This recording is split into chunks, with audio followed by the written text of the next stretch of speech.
Hi friends, तो अब हमने ईएनटी की रिवीजन करनी है। तो इसके मैं थोड़े से पार्ट्स बनाऊंगी वीडियो के, पर हम पूरी की पूरी ईएनटी इसमें रिवाइज कर लेंगे। तो देखो, पहले तो ये आपको पता होना चाहिए इसमें से कितने के एमसीक्यू आ जाते हैं। 10 एमसीक्यू आएंगे रफली, और जो हम पढ़ेंगे उसमें से 8 तो आप पक्का ही कर लोगे, और 2 तो किसी को भी नहीं आते होते, वो तो आपका चलना है तुक्का। ईयर में से आएंगे 5, लैरिंग्स में से 2, फेरिंग्स में से 1 और नोज़ में से 2। मैं आपको क्वेश्चन बताती रहूँगी। तो चलिए अब हम पढ़ते हैं। सबसे पहले नोज़ के जो मस्ट रीड टॉपिक्स हैं, अब हमने नोज़ पढ़ना है, ठीक है। नोज़ के जो मस्ट रीड टॉपिक्स हैं, एक तो आपको अनाटमी ऑफ नोज़ आनी चाहिए, ये तो आएगी तो ही आपके एमसीक्यूज़ होंगे फिर, ठीक है। उसके अलावा साइनोसाइटिस, राइनाइटिस, दोनों ही आने चाहिए। इनमें से किसी एक पे क्वेश्चन आता है। फिर आपको ट्रॉमा पता होना चाहिए नोज़ का, है ना, इसमें से भी क्वेश्चन आता है। मैलिग्नेंसी पता होनी चाहिए, ठीक है, ये तो पीजीआई एम्स का क्वेश्चन है। और बाकी ये रहाइनो वाले जो होते हैं ना, कौन से रहाइनो फाइमा, रहाइनो स्क्लेरोमा और रहाइनो स्पोरिडियोसिस, ठीक है। ये सारे नोज़ के क्वेश्चंस हैं, और अभी हमने स्पेसिफिकली नोज़ के बारे में ही पढ़ना। तो चलो अब हम नोज़ स्टार्ट करते हैं इस वीडियो में, ठीक है। अब सबसे पहले हमने कौन सा टॉपिक पढ़ना है? साइनोसाइटिस, ठीक है। मेरी वीडियो की स्पीड स्लो हो सकती है, आप थोड़ी स्पीड बढ़ा के देख लेना। साइनोसाइटिस में क्या होता है? सबसे पहली बात तो ये होती है कि एडल्ट्स में कौन सा साइनस कॉमन होता है? मैक्सिलरी मोर देन फ्रंटल, ठीक है। मैक्सिलरी मोर देन फ्रंटल, एडल्ट्स में मैक्सिलरी साइनस मोर कॉमन होता है देन फ्रंटल साइनस। और अगर बच्चा है तो उसमें एथमॉइड साइनस, ठीक है। ये अब आपने याद कर लिया कि जो बच्चा है उसमें एथमॉइड साइनस, और जो बड़ा है उसमें maxillary sinus more than frontal sinus, ठीक है। फिर उसके बाद male more than female, males में ज़्यादा कॉमन होता है। उसके अलावा रेडियोलॉजिकल इन्वेस्टिगेशन ऑफ चॉइस क्या होती है? रेडियोलॉजिकल इन्वेस्टिगेशन ऑफ चॉइस होती है HRCT, ठीक है। ये तो आपने याद ही रखना है। फिर अगर सिर्फ इन्वेस्टिगेशन ऑफ चॉइस पूछेंगे या ट्रीटमेंट ऑफ चॉइस पूछेंगे, वो दोनों ही होते हैं एंडोस्कोपी, ठीक है। इसको हम बोल देते हैं एंडोस्कोपी, डायग्नोस्टिक एंडोस्कोपी, इसको बोल देते हैं face, functional endoscopic sinus surgery, ठीक है। अब मेरी बात सुनो। मान लो कि आईलिड्स की हो गई स्वेलिंग, ठीक है, आईलिड्स की हो गई स्वेलिंग। अगर अब इसमें 3 पॉसिबिलिटीज़ हैं, अपर आईलिड, लोअर आईलिड, अपर plus lower eyelid. Upper eyelid है तो फ्रंटल साइनस, अपर प्लस लोअर है तो एथमॉइड साइनस, लोअर है तो मैक्सिलरी साइनस इन्वॉल्वमेंट, ठीक है। ये आपने याद रखना है। उसके बाद स्फीनॉइड साइनस के क्या क्या पॉइंट्स होते हैं? इसमें पोस्ट नेजल ड्रिप होती है। उसके अलावा वर्टेक्स या फिर ऑसिपिटल या रेट्रो ऑर्बिटल पेन इन होती है, या मतलब सिम्टम्स यहाँ पे आते हैं वर्टेक्स, ऑसिपिटल, रेट्रो ऑसिपिटल और पोस्ट नेजल ड्रिप, ठीक है। अब कॉम्प्लिकेशन क्या होती है? अगर हम फ्रंटल साइनस की बात करते हैं, पहले म्यूकोसील, ठीक है, फिर आ गया पायोसील, म्यूकोसील के बाद पायोसील, फिर ऑस्टियोमाइलाइटिस और फिर फिस्टुला, ठीक है। ये तो फ्रंटल साइनस का सीक्वेंस है। एथमॉइड साइनस में ऑर्बिटल कॉम्प्लिकेशंस आ जाती हैं क्योंकि वो ऑर्बिट के पास होता है, ठीक है। अब हमने इसके बाद पढ़नी है नोज़ की एनाटमी, ठीक है। नोज़ की एनाटमी में क्या होता है? ये देखो, ये लेटरल वॉल ऑफ नोज़ है, ये नेज़ल सेप्टम है, ठीक है। और इसमें ये अपर 1/3 बोनी, ये लोअर, मिडल 1/3 और लोअर 1/3, ये इसको अपर लेटरल कार्टिलेज, इसको लोअर लेटरल कार्टिलेज, और लोअर लेटरल कार्टिलेज को बोलते हैं मेजर एलर कार्टिलेज, और यहाँ पे होता है माइनर एलर कार्टिलेज, ठीक है। उसके अलावा यहाँ ये जो है ना एरिया, यहाँ इस चीज़ को हम बोलते हैं लाइमन नेज़ाई, ठीक है, या इंटरनल नेज़ल वॉल्व। तो इसकी बाउंड्रीज़ क्या क्या हैं? एक तो हो गया नेज़ल सेप्टम, ठीक है, ये नेज़ल सेप्टम। दूसरा हो गया इंफीरियर टर्बिनेट, और तीसरा junction of upper lateral cartilage और लोअर लेटरल कार्टिलेज, ठीक है। तो ये 3 इसकी बाउंड्रीज़ हैं इंटरनल नेज़ल वॉल की। ये नैरोएस्ट पार्ट होता है, नैरोएस्ट पार्ट ऑफ नॉस्ट्रिल, इसीलिए इसकी इम्पोर्टेंस है, ठीक है। उसके बाद हम आ जाते हैं एंडोस्कोपी पे, ठीक है। एंडोस्कोपी ये भी एक इम्पॉर्टेंट टॉपिक है। तो अब आपने ना 2 पॉइंट्स याद रखने हैं कि इसका जो फर्स्ट स्टेप होता है वो होता है अनसिनेक्टमी, ठीक है। और लास्ट स्टेप ठीक है। लास्ट स्टेप क्या होता है, जो पोस्टीरियर मोस्ट स्ट्रक्चर है ना, पोस्टीरियर मोस्ट स्ट्रक्चर क्या है, स्फीनॉइड साइनस। ठीक है, ये बस 2 पॉइंट्स आपने याद रखने कि पोस्टीरियर मोस्ट स्ट्रक्चर है स्फीनॉइड साइनस, और फर्स्ट स्टेप है अंसिनेक्टमी। ठीक है, उसके बाद ये देखिए, ये हम डायग्राम बना रहे हैं लेटरल वॉल ऑफ नोज की। ठीक है, ये हो गया superior turbinate, middle turbinate, inferior turbinate. ये supreme meatus, superior meatus, middle meatus, inferior meatus. अब यहाँ पे क्या क्या होता है, यहाँ तो होता है स्फीनॉइड साइनस। ठीक है, स्फीनॉइड साइनस की ओपनिंग यहाँ होती है पोस्टीरियर एथमॉइड की, यहाँ होती है नेजोलेक्राइमल डक्ट की। तो बचा जो भी एंटीरियर एथमॉइड, फ्रंटल मैक्सिलरी और पोस्ट मिडल एथमॉइड, वो सब यहाँ खुलते हैं और मोस्टली पोस्टीरियर खुलते हैं। ये अनसिनेट बोन होता है, ये पिछला एरिया होता है हाइटस सेमिल्यूनैरिस, और ये जो इतना सा एरिया जहाँ पे ये मेनली 4 साइनस खुलते हैं, इसको इथमॉइडल इनफंडिबुलम बोलते हैं। ठीक है, इथमॉइडल इनफंडिबुलम, यहाँ पे ओपनिंग्स होती हैं। और ये जो हमारा अनसिनेट है, इसकी बाउंड्रीज क्या है, मिडल टर्बिनेट और inferior turbinate, middle turbinate superiorly, inferior turbinate inferiorly. ठीक है, अब 4 सेल्स हैं जो हमें पता होने चाहिए। एक तो होता है एगर नेजाई, ये एंटीरियर मोस्ट सेल है एथमॉइडल साइनस का। हेलर सेल्स होते हैं जो फ्लोर पे पड़े होते हैं। ठीक है, लोअर मोस्ट सेल्स। और नोडी सेल्स होते हैं पोस्टीरियर मोस्ट सेल्स, ये ऑप्टिक नर्व के पास होते हैं। और बुल्ला एथमॉइडालिस होता है बिगेस्ट सेल। ठीक है, ये एयर सेल्स होते हैं। ठीक है, बस। और ये जो एयर सेल्स का क्वेश्चन है, ये काफ़ी इम्पॉर्टेंट है। उसके बाद हम नोज़ के ट्रॉमा पे आ जाते हैं। नोज़ के ट्रॉमा में क्या चीज़ है, अब ये देखिए, मोस्ट कॉमन फेशियल फ्रैक्चर होता है नेजल बोन। ठीक है, सेकंड मोस्ट कॉमन होता है जाइगोमा। अब जाइगोमा में टी स्क्वायर का कंसेप्ट है, मतलब एक तो ट्राइपॉड फ्रैक्चर और एक हो गया टीयर ड्रॉप साइन। ठीक है, दोनों जाइगोमा में हो सकते हैं। अब ट्राइपॉड फ्रैक्चर में क्या होता है, फ्रंटोजाइगोमेटिक सूचर, जाइगोमेटिक आर्च और जाइगो टेम्पोरल सूचर, तीनों खराब हो जाते हैं ट्राइपॉड फ्रैक्चर में। ठीक है, अब आ जाते हैं हम फेशियल फ्रैक्चर पे।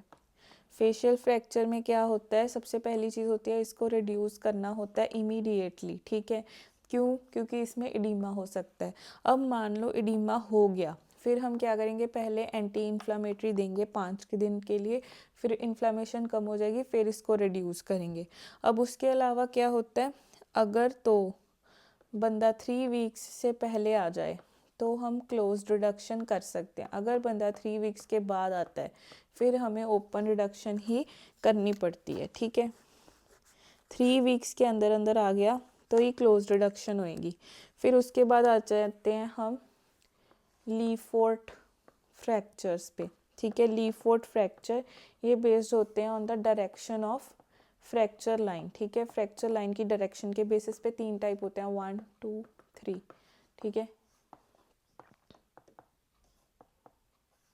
ये आईज है, ये नोज है, और ये साइड पे मैक्सिलरी साइनस है। ठीक है, अब जो फर्स्ट है, इसमें तो लोअर पार्ट का फ्रैक्चर, सेकंड में नेजोलेबियल फोल्ड, थर्ड में ऑर्बिटल फ्रैक्चर। ठीक है, ये अपने साइड से याद है। अब इसको हम बोल देते हैं लो मैक्सिलरी फ्रैक्चर। ठीक है, फ्लोटिंग पैलेट साइन होता है इसमें, और इसको अगर पैलेट पे एक्कीमोसिस हो तो ग्यूरिन साइन बोलते हैं। तो इसमें ग्यूरिन साइन, फ्लोटिंग पैलेट, लो मैक्सिलरी फ्रैक्चर, ये नेजोलेबियल फोल्ड्स पे होता है। इसको हम पिरामिडल फ्रैक्चर भी बोलते हैं। और CSF राइनोरिया इसमें प्रेजेंट होती है, क्योंकि देखो ना ब्रेन से लिंक हो रहा है। ये ऑर्बिटल फ्रैक्चर हो गया, इसमें क्रेनियोफेशियल डिसजंक्शन है, और CSF राइनोरिया तो इसमें भी है। और CSF राइनोरिया किस में ज़्यादा होता है, थर्ड वाले में, मोर देन 2। ठीक है, अब एक साइंस बताती हूँ। अगर तो ब्लीडिंग है पैलेट पे तो ग्यूरिन साइन। ठीक है, अगर ब्लीडिंग है मैस्टॉइड पे तो बैटल साइन। ठीक है, ये आपने याद रखना है। अब अगर हमने ये पहले किया था डायरेक्शन ऑफ फ्रैक्चर लाइन, है ना, अब डायरेक्शन ऑफ ट्रॉमा के बेसिस पे क्लासिफिकेशन कौन सी होती है, वो भी 3 होते हैं, 1 2 3। 1 इसमें है boring forensic medicine, BFM, below fracture मतलब फोर्स आई फ्रॉम बिलो, इसमें फ्रंट से आई, और इसमें मल्टी डायरेक्शनल यानी कि लेटरल। तो अगर नीचे से आएगी, ये लेटरल वॉल ऑफ नोज़ है ना, अगर नीचे से आई तो वर्टिकल फ्रैक्चर लाइन हो गई, ठीक है, इसको हम बोलते हैं शेवलेट फ्रैक्चर। अगर फ्रंट से आया तो ऐसे ओब्लीक हॉरिजॉन्टल टाइप का, इसको बोलते हैं जार्ज वे। और मल्टी डायरेक्शनल तो कुछ भी हो सकता है, ठीक है। फिर उसके बाद हम एक टॉपिक पढ़ेंगे CSF राइनोरिया, ठीक है। इसमें क्या होता है, इसका मोस्ट कॉमन कॉज अब क्या है, सर्जिकल ट्रॉमा, ठीक है, सर्जिकल ट्रॉमा इसका मोस्ट कॉमन कॉज है। उसके बाद इसकी इन्वेस्टिगेशन ऑफ चॉइस होती है बीटा 2 ट्रांसफेरिन का इलेक्ट्रोफोरेसिस, ठीक है, बीटा 2 ट्रांसफेरिन का इलेक्ट्रोफोरेसिस। उसके बाद इसकी investigation of choice for site of leakage क्या होती है, HRCT। और इसमें क्या दिखता है, हेलो साइन।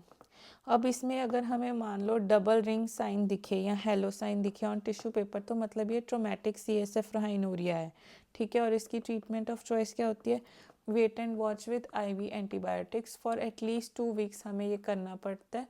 मोस्टली पेशेंट इतने में रिस्पॉन्ड कर देते हैं, ठीक है। फिर अब मैं 2 साइन आपको बताती हूँ, एक होता है डबल डेंसिटी साइन, ठीक है, एक होता है डबल रिंग साइन, ठीक है। डबल डेंसिटी साइन होता है एलर्जिक फंगल राइनोसाइनोसाइटिस में, इसमें साथ में पीनट बटर के कीवर्ड्स होते हैं। और डबल रिंग साइन 3 जगह पे हो सकता है, टिश्यू पेपर पे, एक्सरे पे, HRCT पे। टिश्यू पेपर पे आ गया तो ट्रोमेटिक CSF राइनोरिया, ठीक है। एक्सरे पे आ गया तो बटन बैटरी, एक्सरे पे आया तो बटन बैटरी। और HRCT पे आया तो ऑटोस्क्लेरोसिस। कौन से वाला, कॉक्लियर ऑटोस्क्लेरोसिस, ठीक है। इसमें स्क्लेरोसिस की रिंग और कॉक्लिया की वजह से डबल रिंग साइन आता है, ठीक है। अब हम आ जाते हैं मैलिग्नेंसी पे। ये एक बहुत ही इम्पॉर्टेंट फ्लो चार्ट है जो मैं आपको बताऊंगी, जिसको बस आपने याद करना और आपके बहुत सारे MCQs ऐसे ही सॉल्व हो जाएंगे, ठीक है। अब मैलिग्नेंसी, पहली बात हम नोज़ की पढ़ने लगे हैं, ठीक है, बाद में आपको पैरानेजल साइनस की भी बताऊंगी। नोज़ में क्या होता है, लोकेशन बेसिस पे मैं बताऊंगी आपको, ठीक है। एक तो होता है यहाँ तो सेप्टम पे आ गया, ठीक है, मैलिग्नेंसी फ्रॉम सेप्टम, एक इंफीरियर टर्बिनेट से, एक लेटरल वॉल से और मिसलेनियस, ठीक है। अब जो सेप्टम वाली है ना, वो 3 तरह की हो सकती है, रेड हो सकती है, डार्क ब्राउन हो सकती है और वाइट हो सकती है। अगर तो वो रेड है तो वो है कैवर्नस हिमेंजियोमा, या सॉरी कैवर्नस नहीं, कैपिलरी हिमेंजियोमा, ठीक है। अगर वो रेड है तो वो होगी कैपिलरी हिमेंजियोमा। अगर वो डार्क ब्राउन है तो वो है मैलिग्नेंट मेलानोमा, और अगर वो वाइट है तो उसको बोलते हैं पेपिलोमा। अब अगर इंफीरियर टर्बिनेट पे है तो कैवर्नस हिमेंजियोमा, कैवर्नस, ठीक है। और अगर लेटरल वॉल पे है तो 2 चीज़ें हैं, या तो मैक्सिलरी साइनस डैमेज है या मैक्सिलरी साइनस नहीं डैमेज्ड। अगर डैमेज है तो स्क्वैमस सेल कार्सिनोमा, नहीं तो इन्वर्टेड पेपिलोमा, ठीक है। उसके बाद मिसलेनियस में आ जाते हैं हम। मिसलेनियस में क्या क्या आता है, मिसलेनियस में 3 चीज़ें, 2 चीज़ें। सबसे पहले तो है अपर पार्ट ऑफ नोज़ में, अगर तो अपर पार्ट ऑफ नोज़ पे है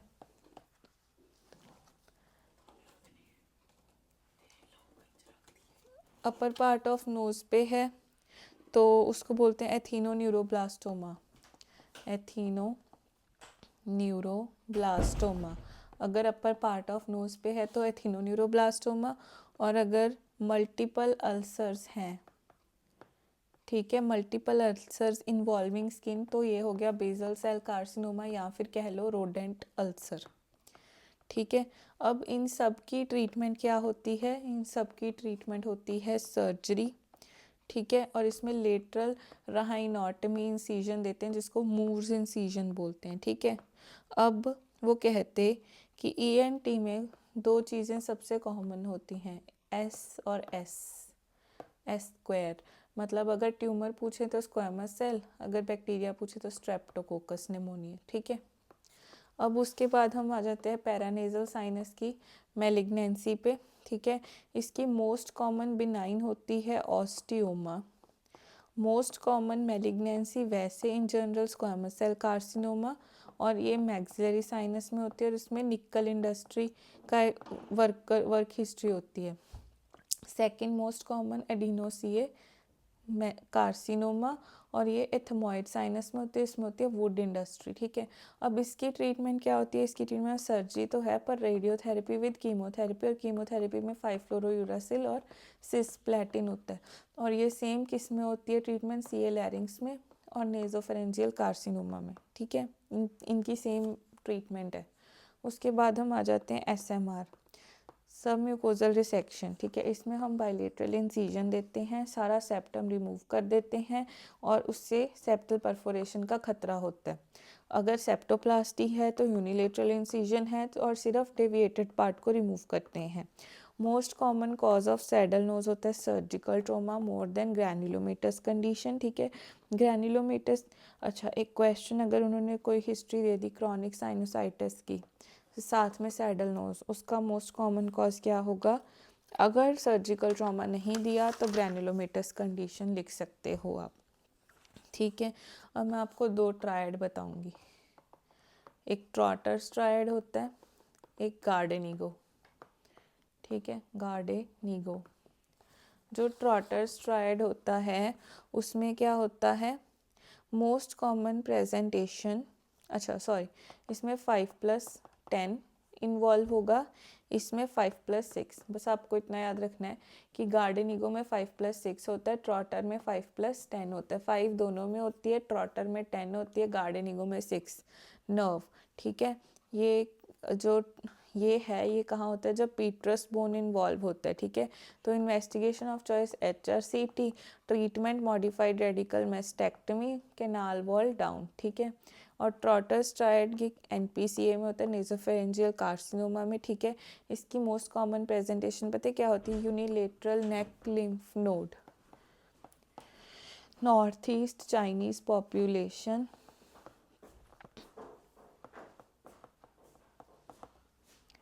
ट्रीटमेंट होगी रेडियोथेरेपी,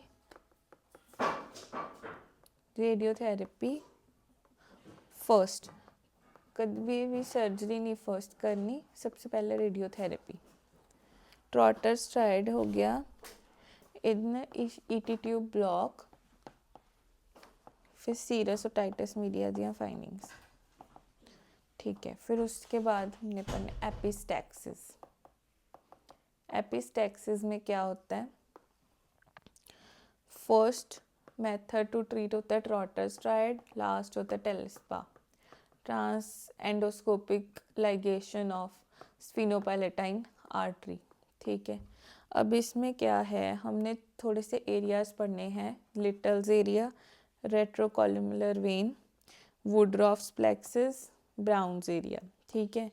सिर्फ लिटल्स एरिया आर्टीरियल है, बाकी सारे वीनस हैं।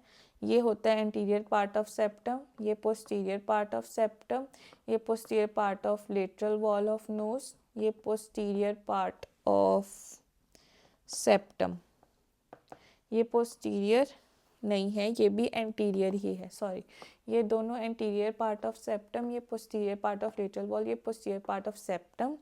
और ये बच्चे में, ये यंग एडल्ट, ये ओल्ड एज, ये भी ओल्ड एज, ये दोनों ओल्ड एज में। और रीज़न ये ट्रॉमा, नर्व पिकिंग, इसका कुछ भी हो सकता है, इसका हाइपरटेंशन, इसका भी हाइपरटेंशन ही लगा सकते हो आप, ठीक है। अब हमने देखना है, अगर मान लो वुडी नोज